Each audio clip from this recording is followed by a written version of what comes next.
भारत एक ऐसा देश जिसे संतों की भूमि कहते हैं।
ले सकते हैं।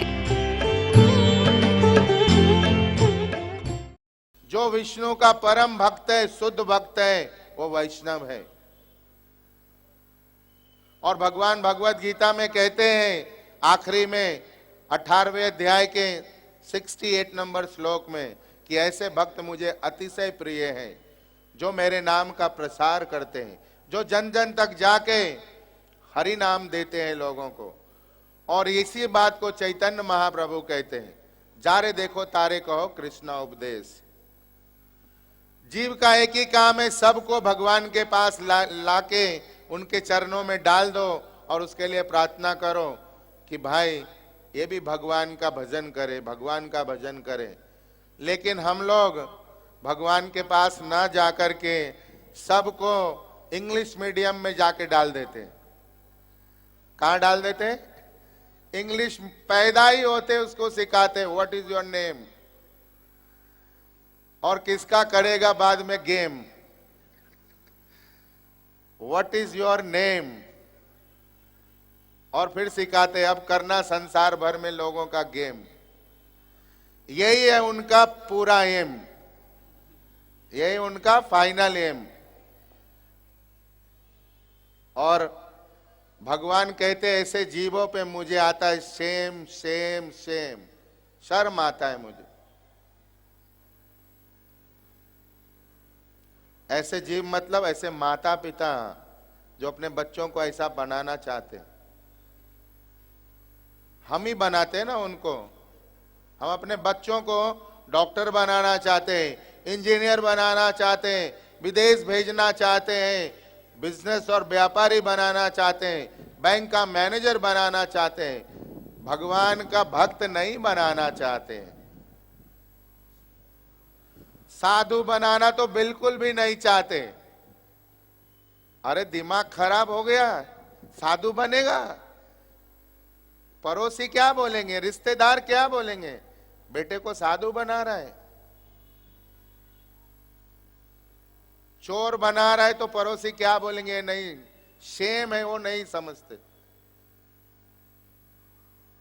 तो ऐसी शिक्षाएं, ऐसी हमारी बुद्धि है कलयुग के प्रभाव के कारण और भगवान से दूरी बनाने के कारण, गीता जीवन में नहीं होने के कारण, हरि नाम नहीं होने के कारण, भक्तों का संग नहीं होने के कारण, अध्यात्म में रुचि निष्ठा विश्वास नहीं होने के कारण हमारी ये दुर्दशा इसलिए है। और सिर्फ हम लोगों की नहीं, पूरे संसार की दुर्दशा है। लोग चांद पे जाना चाहते हैं, सूर्य पे जाना चाहते हैं और इसको समझते कि हम बहुत बड़ी, ये हमारा सबसे बड़ा खोज है। तो इस प्रकार का जीवन सिर्फ और सिर्फ समय की बर्बादी है, समय की बर्बादी। अगर उसको सार्थक करना है तो शास्त्रों को पूरा पूरा उसके साथ जोड़ना चाहिए, फिर सार्थक हो सकता है। हरि नाम के साथ उसको करना चाहिए, फिर सार्थक हो सकता है। लोग सिर्फ काम काज करते, क्या करते? सिर्फ काम काज।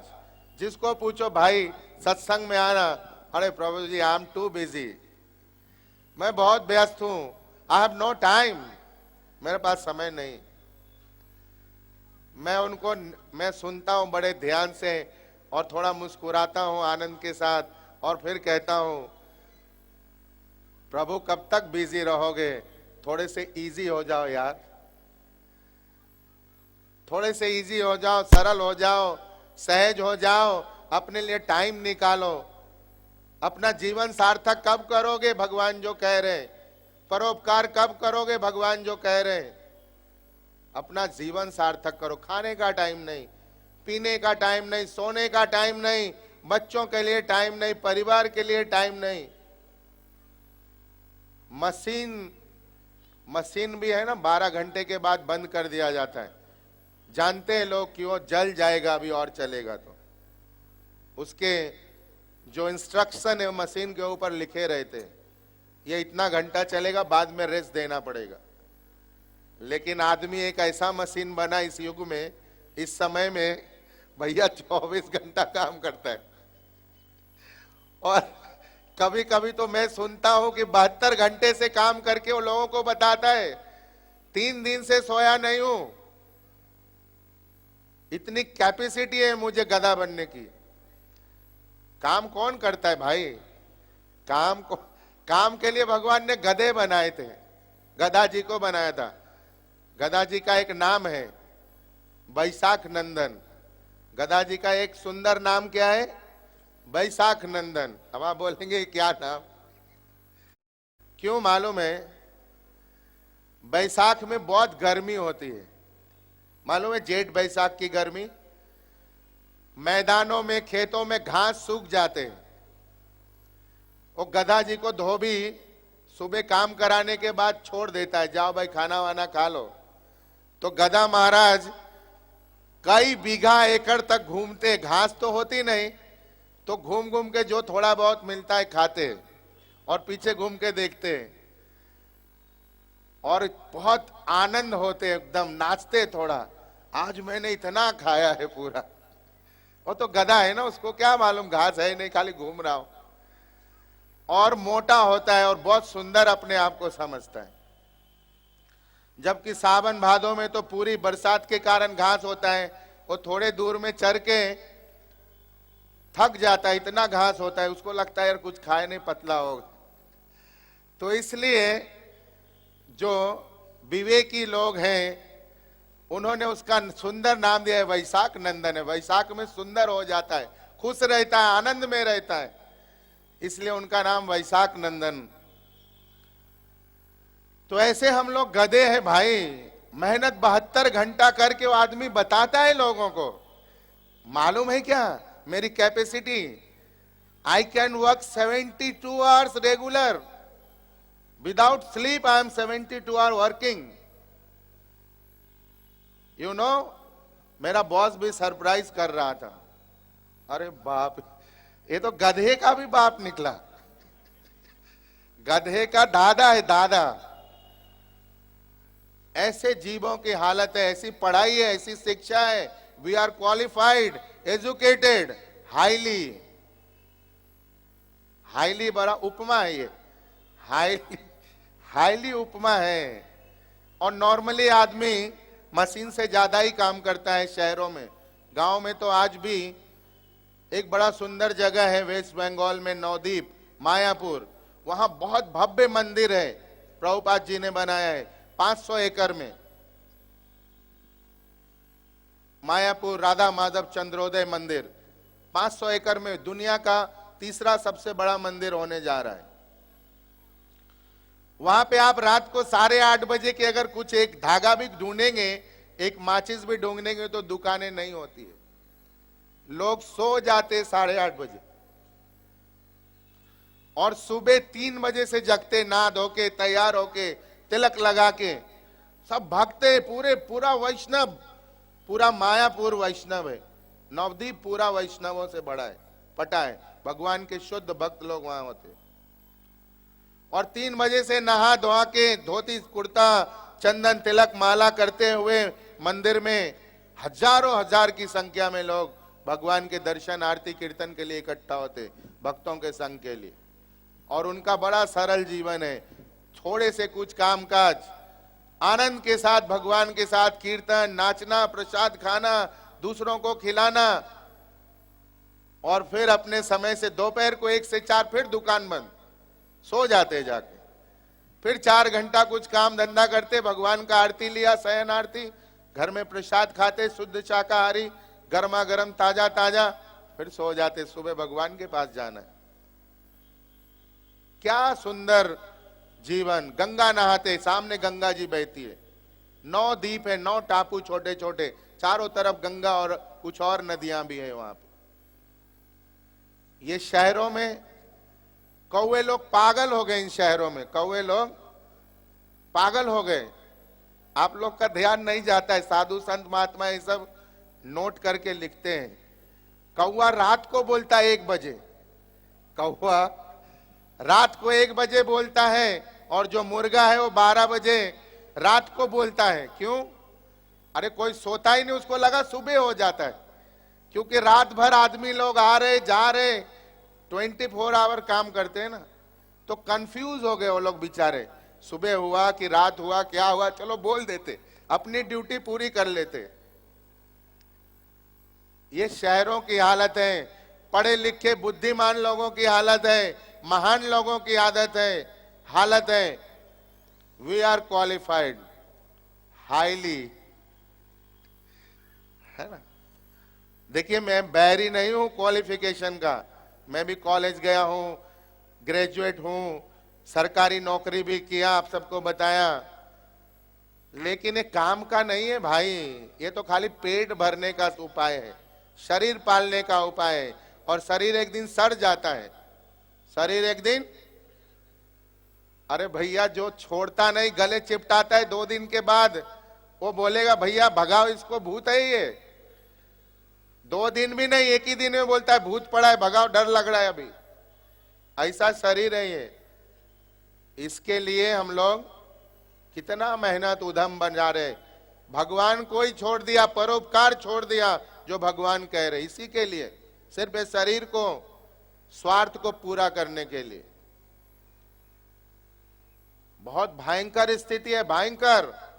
आतंकवादी लोग इससे अच्छे हैं, हम लोग आतंकवादी से बेकार है खुद। आतंकवादी तो क्या करते, मार देते, कहानी खत्म, एक बार में काम तमाम। मैं उनको बढ़ावा नहीं दे रहा हूं, अपने तुलनात्मक उनको बढ़ावा देने का कोई कारण नहीं है। उनके लिए हम सब मिलकर निवेदन करें कि वो भी हरि नाम करें, और सिर्फ जो ये आतंकवाद का काम है छोड़ के राम राम करें, ऐसा उनके लिए हम लोग निवेदन करते हुए एक बार हरे कृष्ण महामंत्र बोलते, हरे कृष्णा कृष्णा कृष्णा हरे हरे, हरे राम राम राम हरे हरे।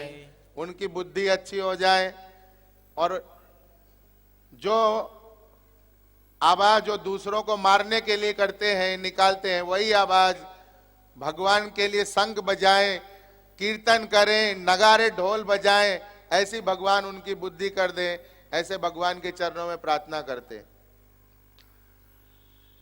तो हम सब क्वालिफाइड है, पढ़े लिखे हैं, शहरों में रहते हैं, दुनिया जीतना चाहते हैं, और फिर मर जाना चाहते, मरने के लिए सब कर रहे हैं।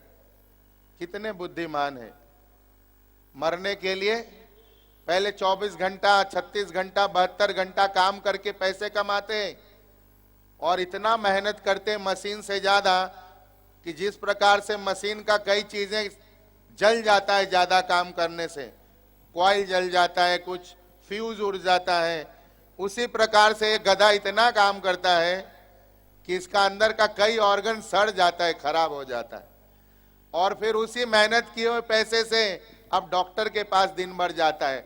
डॉक्टर गर्व से क्या बोलता है? I am diabetic. ये गर्व की बात है, आप भी डायबिटिक हो, दो मिल जाते हैं। You are diabetic, I am also diabetic. उसको पूछता है तुम इंसुलिन लेता है क्या? बोलता मैं भी लेता हूं। तुम कितना बार लेता है, एक बार या दो बार? ये उनके तरक्की का, उनके बुद्धिमानी का परिचय है। तो इस प्रकार से 24 घंटा काम मशीन को भी फेल कर दिया। गधे और घोड़े बैल बनाए थे भगवान ने मेहनत करने के लिए, भागने के लिए, उन सबको भी फेल कर दिया। घोड़े से भी तेज स्पीड में ट्रेन पकड़ते हैं लोग और बस पकड़ते हैं इन शहरों में, और बैल से भी ज्यादा खा लेना चाहते हैं। कितना जहां मिल जाएगा वहीं खा लेते हैं, कोई नियम नहीं, कोई विचार नहीं, जो मिला गटर के ऊपर ज्यादा खाते हैं इन शहरों में। तो आप जितना भी वड़ा पाव का दुकान है, चाइनीज भेल है, चाइनीज दुकानें गटर के ऊपर ही होती है, और वहां पे क्या टेस्ट से खाते हैं आप समझ नहीं सकते। तो इस प्रकार का बुद्धिमानी है, पढ़ाई लिखाई है, समझदारी है कलयुग में जीवों का, वर्तमान में जीवों का। तो भगवान कहते हैं कि भाई अगर परोपकार करना है तो किसी का पेट भर के नहीं हो सकता। एक टाइम खिला दो फिर शाम को भूखा हो जाएगा, ये कोई परोपकार नहीं हो गया। कोई कपड़ा पहना दो, ये कोई परोपकार नहीं हो गया, फिर नंगा हो जाएगा वो, कपड़े फट जाएंगे। कुछ पैसे दे देंगे, कल फिर खत्म हो जाएगा। अगर परोपकार करना है तो जीवन सार्थक कर दो, और ये तभी होगा जब उसके जीवन में हरि नाम आएगा। पूरा जीवन भर में वो हरि नाम करके साधु हो जाएगा, संत हो जाएगा, महात्मा हो जाएगा, और भगवान को प्यारा होके भगवत धाम चला जाएगा। ये जीवन सार्थक होता है। और आगे भगवान ये भी कहते इतना ही नहीं, अगर उसने हरि नाम कर लिया तो उसके 7 पीढ़ी आगे और 7 पीढ़ी पीछे के लोग भी मेरे धाम को प्राप्त होंगे। और इसका प्रमाण प्रहलाद महाराज है। प्रहलाद महाराज के पिताजी हिरण्यकश्यपु को जब भगवान गोद में बिठा के फाड़ रहे थे अपने नाखून से, तो प्रहलाद महाराज ने निवेदन किया, प्रभु ये मेरे पिताजी हैं, इनको उच्च गति प्रदान करिए। छोटा सा प्रहलाद जो हमेशा हरि नाम करते थे, हरे कृष्णा कृष्णा कृष्णा हरे हरे, हरे राम राम राम हरे हरे। तो उनको भगवान से उन्होंने निवेदन किया। भगवान ने उनको पक्का आशीर्वाद दिया कि जिस घर में भी, जिस कुल में भी अगर आपके जैसे शुद्ध भक्त होंगे भगवान का, हरि नाम में जिनका दृढ़ संकल्प है, पूरी निष्ठा है, उनके 3 पीढ़ी के लोग मेरे धाम को प्राप्त करेंगे। 3 पीढ़ी के लोग, एक जो भविष्य में चले, भूत में चले गए, भूतकाल में, पास्ट में, एक वर्तमान में जो जाएंगे और एक भविष्य में जो जाएंगे, वो सब मेरे धाम को प्राप्त करेंगे। हरि नाम की इतनी महिमा बताई। लेकिन हम लोग तो हाईली क्वालिफाइड है, महिमा पे और प्रहलाद पे और भगवान पे किसको भरोसा है? एक स्लोगन है अभी संसार में, सीइंग इज बिलीविंग। क्या है स्लोगन? Seeing is believing. पढ़े लिखे लोग बड़े शब्दों को जोड़ के स्लोगन्स बनाते हैं। सीइंग इज बिलीविंग, जो दिखेगा उसमें विश्वास करेंगे, जो दिखेगा उसमें विश्वास करेंगे। पिताजी दिखा था क्या तुमको? अरे भैया शास्त्र पूछ रहा है, साधु संत महात्मा पूछ रहे हैं, पिताजी दिखे थे क्या तुमको जब पैदा हो गए थे? कैसा बिलीव कर लिया तुमने? कोई गलत ढूंढ लिया लगता है पिताजी। सिंह तो हुआ नहीं वहां पे, देखा तो है नहीं। उनकी बुद्धि देखिए, सीइंग इज बिलीविंग लोगों की। ये पढ़े लिखे लोग बोलते हैं, गांव में जो बेचारे निरक्षर हैं, जिनको जाहिल अंगूठा छाप, गाउटी बोलते, गाउटी मुंबई की भाषा में, एकदम गाउटी मानुस है वो। गाउटी लोग सीइंग इज बिलीविंग नहीं कहते थे, माँ ने बता दिया, आई ने बता दिया, माता जी मैया ने बता दिया, ये पिताजी है, उसको जीवन भर पूजता रहा, अपनाया रहा, सेवा करता रहा। बट जो सीइंग इज बिलीविंग है, उनका पिताजी कौन है, उनको पूछेंगे, उनको तो मुंह तो देखा ही नहीं, he is confused. Seeing is believing नहीं ना भैया, सीइंग इज बिलीविंग होता नहीं। प्रत्यक्ष को प्रमाण मत मान लेना। बहुत गहरी बात कह रहा हूं, ध्यान से सुनिए।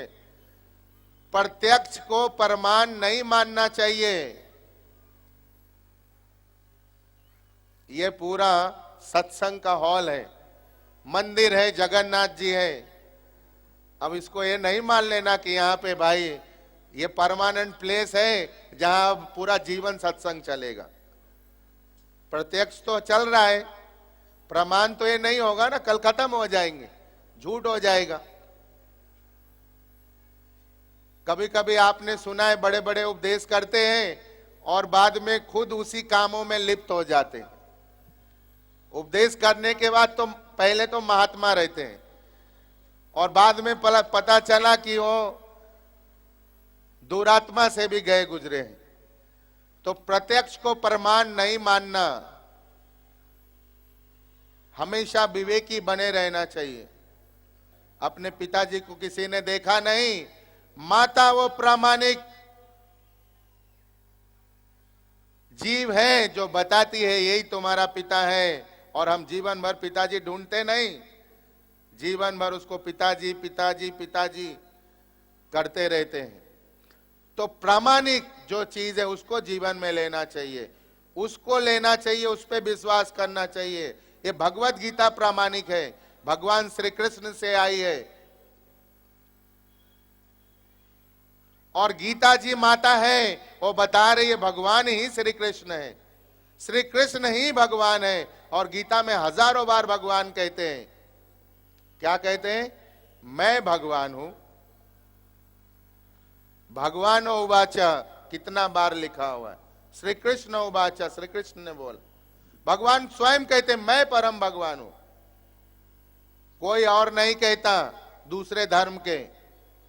पूरा बाइबल पढ़ेंगे, उसमें लिखा हुआ है, जीसस क्राइस्ट ने क्या लिखा? I am son of God, मैं भगवान का पुत्र हूं। दैट मीन्स भगवान इज समवन एल्स, भगवान कोई और है, वो भगवान के पुत्र हैं। गुरु ग्रंथ साहिब में क्या लिखा है? वो गुरु जी हैं, वो भगवान नहीं है। लेकिन गीता एक ऐसी प्रामाणिक धार्मिक ग्रंथ है जिसमें भगवान कहते हैं मैं भगवान हूं। तो ऐसे प्रामाणिक ग्रंथों को, प्रामाणिक वस्तुओं को, पदार्थों को जीवन में लेना चाहिए और हमेशा प्रमाण के आधार पे जीवन जीना चाहिए। अभी मैं यहां से बोलूं कि वृंदावन है, उसका स्टेशन मथुरा लगता है और यहां से ट्रेन खुलती है। अगर वहां जाके आपको नहीं मिलेगा, आपको झूठ लगेगा ना, कोई प्रमाण तो नहीं हुआ। मैं बोलूंगा किताब में लिखा हुआ है, ठीक है, ये दूसरा प्रमाण देख लो। तीसरा प्रमाण दूंगा, बहुत सारे साधु संत महात्मा भी बोल गए पीछे हमारे से पहले। तीसरा प्रमाण, अब वहां जाके देखेंगे, हाँ मथुरा स्टेशन है, अरे सच है, आनंद हो जाएगा। मथुरा में पूछेंगे वृंदावन किधर है, रिक्शा वाला बोले चलो अभी आधे घंटे में पहुंचा देता हूं, 35 रुपया लूंगा। मैं एड्रेस भी बता रहा हूं और भाड़ा भी बता रहा हूं ताकि आप लोग जा सके। समझ रहे हैं क्या? प्रमाण भी दे रहा हूं, कोई ठगेगा नहीं आपको। कितना भाड़ा है रिक्शा वाला, कौन से स्टेशन में जाना है, साथ साथ बता रहा हूं। तो वहां से वृंदावन आधा घंटा में पहुंचा देंगे आपको। बीच में जन्मभूमि आएगा भगवान का, द्वारकाधीश का मंदिर आएगा, यमुना जी का दर्शन होगा। वृंदावन पहुंच गए आधे घंटे में। अब आप एकदम खुशी से हो गए, महात्मा जी ने एकदम सच बोला। तो भैया ऐसा 3 प्रमाण जो ठीक रहेगा वही प्रामाणिक है। 3 प्रमाण लेना, शास्त्रों में लिखा हुआ, वर्तमान में कहा गया और वो स्थान वहां होना चाहिए। 3 प्रमाण लेना। तो इस प्रकार से भगवान कह रहे परोपकार करो, परोपकार, किसी का पेट भर के, ठीक है, अच्छा काम है ये कोई बुरा काम नहीं है, लेकिन पाप और पुण्य चलते रहते, ये बहुत ऊंची बात नहीं। संसार में पाप और पुण्य होते रहते, ये दिन और रात की तरह है। कुछ अच्छा कर दिया पुण्य हो गए, कुछ बुरा कर दिया पाप हो गए। पाप और पुण्य करके स्वर्ग और नरक तक जाता है जीव। बहुत पुण्य किया धर्मात्मा है तो स्वर्ग मिलता है, जहां देवता लोग भोग कर रहे हैं, हमारे से ऊंचा थोड़ा भोग उनको मिलता है। फिर पुण्य खत्म हो या फिर धरती पे आते। आप सबने महाभारत में सुना होगा, इंद्र कई बार सुअर बना, कीड़ी बना, उनके गुरु को, उसको पूरा परिवार खत्म करके वापिस ले जाना पड़ा। तो ये बड़ी बात नहीं, पाप पे पुण्य चलते रहता है। बड़ी बात यह है कि ये पाप और पुण्य से ऊपर उठा जाए और भगवान का भजन किया जाए, परोपकार किया जाए और जीवन भर सार्थक उनका किया जाए, उनके जीवन में हरि नाम देके उनको भगवत धाम पहुंचाया जाए। ये वास्तविक और प्रामाणिक और सबसे ऊंचा परोपकार। इसीलिए श्रील प्रभुपाद जी ने दुनिया भर में घूम घूम के बुढ़ापे में 66 ईयर की उम्र में सभी पाश्चात्य देशों में जहां एकदम मलेच्छ यवन लोग रहते थे। आप देख रहे थे परम पूज्य श्री मधुमंगल दास जी महाराज के सानिध्य में श्रीमद् भगवत कथा का विशेष प्रसारण। ये कार्यक्रम निरंतर चलता रहे, जन जन तक हरिनाम पहुंचता रहे। भगवान श्री जगन्नाथ, बलदेव एवं सुभद्रा जी अपने स्वयं के स्थान में विराजमान हो सके, इसके लिए आप सभी दानदाताओं से अनुरोध है कि इस परम पवित्र कार्य में ज्यादा से ज्यादा सहयोग देकर भगवान की कृपा एवं प्रेम प्राप्त करें। हरे कृष्ण।